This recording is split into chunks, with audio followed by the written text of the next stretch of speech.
আসসালামু আলাইকুম রহমতুল্লাহি অবরকাতু আহমাদুহু ওয়ানুসল্লি আলা রসুলিহিল করিম আম্মা বাদ। কাছের এবং দূরের দেশ এবং প্রবাসের যারা আমার আলোচনা শুনছেন সকলকে আন্তরিক শুভেচ্ছা।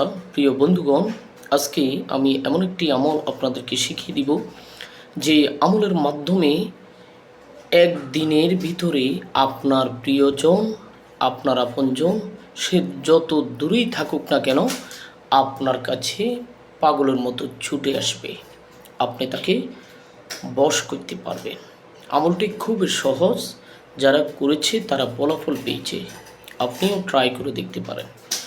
এশার নামাজের পরে আপনারা ওযু করে বসবেন, 11 বার দুরূদ শরীফ পাঠ করবেন ওই মুসল্লাতে বসে, এবং সূরা ইয়াসিনের এই আয়াতটি 700 বার আপনারা তেলাওয়াত করবেন।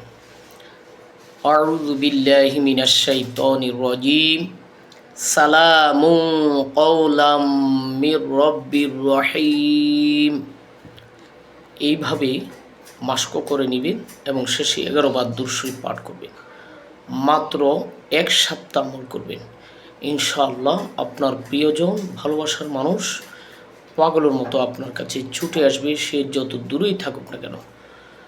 বৈধ পন্থায় এই আমলটি করবেন, অবৈধ কোনো পন্থায় আমলটি করবেন না। আপনার স্বামীর জন্য করতে পারবেন, আপনার প্রিয় সন্তান, আপনার মা বাবা অথবা আপনার স্ত্রীর জন্য, যাকে আপনি হালালভাবে পেয়েছেন অথবা পেতে চান, তার জন্য আমলটি করতে পারবেন। ভিডিওটি শেয়ার করুন।